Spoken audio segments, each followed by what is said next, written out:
Welcome to #VBvlogs by Krishna. So మేమైతే పొద్దున్నే నేను అన్సారు అనకాపల్లి బయలుదేరు. ఎందుకు అంటే నిమ్మకాయలు కొనుక్కోవడానికి. సో ఇక్కడికన్నా అనకాపల్లిలో రేట్ కొంచెం తక్కువ ఉంటుంది, రూపాయలు ఎక్కువ ఉంటుంది. సో బల్క్లో అంటే కేజీస్ లెక్క తీసుకుంటాం, అందుకని అనకాపల్లిలో లేదా అందులోనైతే లొకేషన్ కొంచెం అందరూ తీసాడు, అది దాన్ని అటాచ్ చేస్తాం. సో మేమైతే ఇక్కడ అల్లం, వెల్లుల్లి అండ్ ఇంకోటి ఏదో తీసుకున్నాం, ఈ రెండు తీసుకున్నాం. ఆల్మోస్ట్ ఎగిరిపోయింది, 1000 రూపాయల దగ్గర ఎగిరిపోయింది మాకు. దాని కాన్వర్జేషన్ ఇక్కడి నుంచి ఏదైతే కాన్వర్జేషన్ ఉందో అదంతా మేము ఒరిజినల్ టైంలో ఏదైతే రికార్డ్ చేసినా ఆ కాన్వర్జేషనే పెడతాను. కొంచెం ఎలా ఉంటుంది అంటే నార్మల్ ఒక ఫ్రెండ్స్ ఎలాగా మాట్లాడుకుంటే ఏ రేంజ్లో ఉంటాయో మీరు ఆ మాటలు వింటారు. కానీ ప్రతి ఒక్కటి కూడా నేను ఇంతవరకు వాయిస్ ఇచ్చింది దేనికోసం అంటే చెప్పడం కోసం, స్టార్టింగ్ పెట్టేస్తే అర్థం కదా. అందుకే ఇక్కడేమొచ్చి వీళ్ళ అమ్మగారికి వీళ్ళ అమ్మగారికి ఫోన్ చేసి ఎన్ని తీసుకోవాలి ఏంటి తీసుకోవాలి అడుగుతున్నాడు. సో మాటలు అన్నీ అయిపోయి ఇక్కడ 6 కేజీలు అల్లం తీసుకున్నాం. ప్రస్తుతానికి భోజనాలు పెడుతున్నారు కదా, దానికోసం లేదని చెక్ చేసుకున్నాము. అల్లం అయితే పర్ఫెక్ట్గా ఉంది, పైగా పాత అల్లం అంటారు. అందుకని మేము తీసుకొని వెళ్దాము. ఇక్కడ నుంచి ఇది అయిపోయిన తర్వాత ఇక్కడ ఆల్మోస్ట్ 700 రూపీస్ అంత అయింది మొత్తం. ఎల్లుల్లిపాయలు కూడా తీసుకున్నాం ఇక్కడే. సో ఇక్కడ నుంచి మేము ఫార్వర్డ్ అయిన తర్వాత నిమ్మకాయలు తీసుకున్నాం అనమాట. ఇక్కడ నిమ్మకాయలు మన బాజోక రేట్లు ఎక్కడ ఉందో అది ఎప్పుడైతే మార్కెట్లోకి వెళ్ళాము. బట్ అనకాపల్లి అయితే 100 ఒక దగ్గర చెప్పాడు, ఇంకో దగ్గర 90 చెప్పాడు. సో మేమైతే తీసుకున్నాం 90 రూపీస్ అయితే కొంచెం రీజనబుల్ రేటు. సో మార్కెట్లోకి వచ్చిన తర్వాత ఇంకోండి ఇక్కడే అక్కడ పెట్టు ఆల్మోస్ట్ ఒక 3 కేజీస్ తీసుకున్నాము. బాగుంటుంది. 3 కేజీ అంటే సైజెస్ కొంచెం పెద్దగా ఉంటాయి, అందువల్ల తీసుకున్నాం మేము. సో ఇక్కడ నుంచి రోడ్లకు బిద్దాం కానీ ఓకే. సరే, పొద్దున్నే అనకాపల్లికి వచ్చి 1000 రూపాయలు అవ్వగొట్టు. క్యాబేజ్ అలాగమ్మా.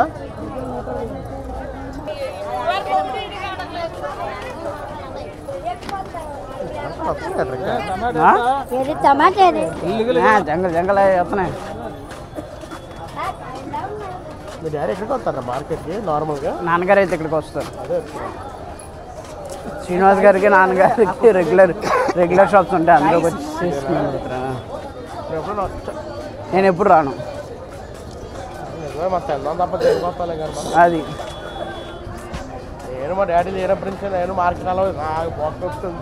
మార్కెట్ మామిడికాయలు ఇచ్చారా? గంటలు కూడా వస్తాయి ఇప్పుడు తెలుసు. వెయిట్ చేయి కాసుకో. సరే, అవును ఎక్కడికి వెళ్తున్నావు?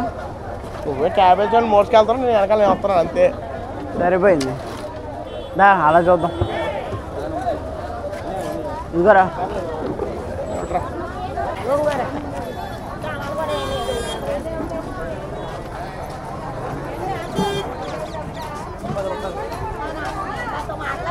కాబట్టి ఎంతరా ఇప్పుడు? ట్రే కొనిసుకోమా, ట్రే కొనిసుకో. టమాటా ట్రే కొనిసుకో. గాజు ప్లేట్ అమ్మేద్దాం. 300 కేట్ అదేమీ లేదు, మీదే. నాకు కుకింగ్ లేదు కానీ ఉండుంటే ఎక్కడికి వచ్చారు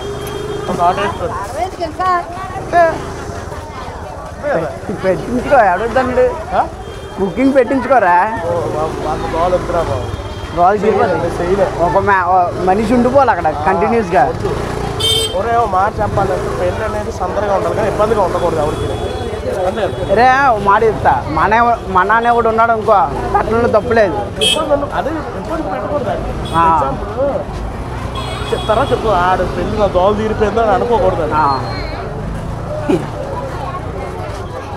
పని తెచ్చే ఇంకే అలాగ వెళ్ళిపోతాం. సైడ్ తగిలిచ్చేస్తుంటే ఉంటుంది. అందుకోసం మా ఫ్రెండ్లు ఎవరిని నేను ఫోర్స్ చేయను. మీరు నా పెళ్ళికి వచ్చి ఈ పని పెద్ద పనులు చిన్న పనులు చేస్తాం లేదు, నా మొట్టనే గుర్తుకోగలను. మీరు వచ్చేసి పట్టేసి పోతారంటే పోండి, నాకేం ప్రాబ్లం లేదు. ఎవరినైనా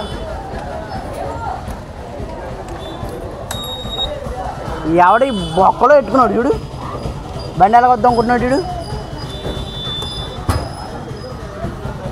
సేమ్ వెహికల్. చచ్చిపోకూడదు ఎప్పుడు కూడా, అంతేగా. అమ్మ తాగేసి ఉంటే బాగుండే, ఆ తర్వాత చచ్చిపోయినా బాగుండే అనుకోండి, అది తినేసి ఉంటే బాగుండే, అనవసరంగా చచ్చిపోయాను అని కూడా వెళుతుండకూడదు మనకి. తిన్నామంటే తినేసా, ఎందువల్ల తిన్నామంటే చచ్చిపోయాం. అంతే, నచ్చింది చేసుకుని వెళ్ళవా, ఎవడో ఏదో వింటూ కూర్చుంటే అవ్వదు. కానీ గరుపని అట్లా చూసా, ఏం తినాలంటే అది తినాలి, ఇప్పుడు చావాలంటే అప్పుడు చావాలి. ఇప్పుడు చావనేది మనం డిసైడ్ చేయడం, మనం వచ్చింది అంతే. చావు నీ దగ్గరకు వచ్చినప్పుడు ఆపలేకూడదని అంతే. ఇంకా తొందరగా తెప్పించుకోవచ్చు చావు కావాలంటే, అది చేసుకోవచ్చు మనం.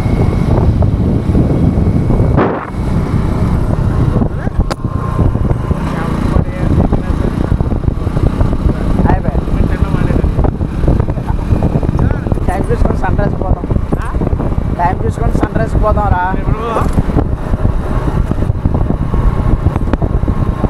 అప్పుడు ఆఫీస్ ఉంటుంది కదా, చూద్దాం. 2 రోజులు కొట్టి 2 రోజులు గ్యాప్ ఇచ్చాం, ఒకలాగా టైం పడుతుంది కాదు.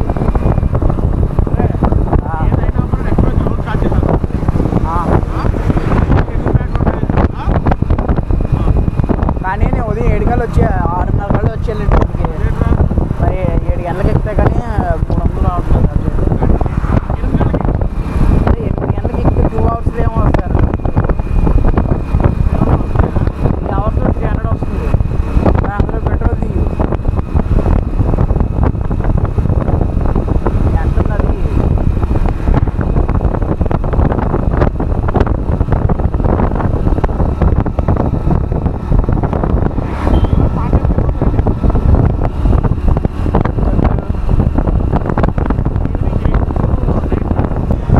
సో మేమైతే ఆల్మోస్ట్ 6కి బయలుదేరాము.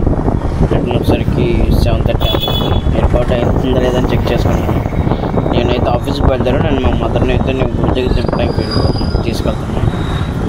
మాకు హృదయం అవుతుంటుంది, శ్రీ వాసవి కనక పరమేశ్వర అమ్మవారు. సో అక్కడేమో గుడిలో అవుతుంటే మమ్మీని అక్కడ దేపెట్టుకుంటుంది.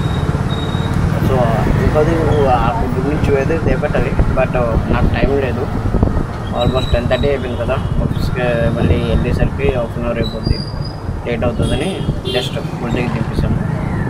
మీకు ఇప్పటిదాకా ఏదంతా రోట్ ఆఫ్ ఉంటుంది, మళ్ళీ సైలెన్స్ వస్తుంది. ఎందుకంటే చిన్న వాయిస్ అయితే పెడతాను, సౌండింగ్ మరీ క్లీన్ కొట్టే ఎవరికి అనుకోవట్లేదు కదా, చిన్న నాయిస్ అయితే ఉండాలి. మా అమ్మగారిని అయితే దింపేసి నేనైతే ఆఫీస్కి బయలుదేరిపోతున్నాను. సో ఇది మా రైతు బస్సు. బయట కూరగాయలు కొన్న లెఫ్ట్లో ఉన్నది మహిళా రైతు బజార్. ఏముంది, ఇదే దొరకముడి. నా బండి ఒక ఇనాగ్రేషన్ ట్రై చేసుకున్నాను. ఇనాగ్రేషన్ కదా, పూజ ఎక్కడే చేసుకుంటాను. ఇది నా సెకండ్ వెహికల్. నా ఫస్ట్ వెహికల్ వచ్చేసరికి ప్లాటినం 110cc. అది మాటికి చిన్న ప్రాబ్లం అవుతుందని నేను ఆ బండి మార్చాను. అది అందుకనేసి ఈ ఫస్ట్ బండి అక్కడ చేర్చుకుని సెకండ్ బండి ఇక్కడే చేర్చుకున్నాను. Second vehicle Hero Honda, sorry only కవరా, హీరో హెచ్ఎఫ్ అనమాట వెహికల్. సో ఇది ఇచ్చిన తర్వాత నేను మ్యాక్సిమం మళ్ళీ అన్నీ ఇన్స్టాల్ చేసుకోవడానికి ట్రై చేస్తాను. మట్టి కానీ లేదా ఏదైనా సరే. సో లెఫ్ట్లో ఉన్నదే మాకు కనక గుడి. ఇక్కడ మా మమ్మీని చెప్పేసి నేను వెళ్ళిపోతాను. ఇందులో ఛార్జింగ్ కానీ ఇంటి నుంచి కంటిన్యూ చేద్దాం అనుకున్నాం, కానీ ఛార్జింగ్ అయితే రేట్లు కడుతున్నారన్నా. అందువల్ల ఇదిగోండి మా అమ్మవారిని చూపిస్తాను. పెద్ద విగ్రహం ఉంటుంది జస్సి. ఓకే, ఇదిగోండి లెఫ్ట్లో చూసారా, అదే మా అమ్మవారు. మా కొడుకు డబ్బులు ఉన్నాయి మరి. సో ఇక్కడ నుంచి మళ్ళీ ఆఫీస్కి ఫాస్ట్గా బీచ్ రోడ్కి వెళ్ళు. టైం అయిపోయింది ఇప్పటికే. ఎక్కడికి వెళ్ళాలి నువ్వు? నేను కొంచెం వెనక్కి వెళ్ళి రికార్డ్ చేద్దాం అనుకున్నాను కానీ ఛార్జ్ అయిపోయింది. మళ్ళీ ఆఫీస్కి ఇక్కడికి మళ్ళీ బీచ్ రోడ్ నుంచి ఎక్కాలి. నెక్స్ట్ ఒక డైరెక్ట్ ఉండవు, ఉంటాయి బీచ్ రోడ్లు ఉంటాయి. ఎందుకంటే పెట్టుకున్నాను అనమాట టైం ల్యాప్ ఆఫీస్ ఒక 10 minutes, జస్ట్ ఒక 10 minutes. అందులోని నా దగ్గర ఇదైతే ఆఫీస్లో అనమాట. సరదాగా జస్ట్ టైం ల్యాప్ పెట్టాను నేను వర్క్ చేసేది. సో ఇవాళకైతే ఇదే, ఇక్కడ నుంచి కంటిన్యూగా పెట్టడానికి ట్రై చేస్తాను. చిన్న స్పేస్ దొరుకుతుంది మధ్య మధ్యలో, అందువల్ల ఇందులో వస్తుంది ఒకడు కిరణం Lokesh. So that's it guys, signing off Krishna. Please subscribe my channel.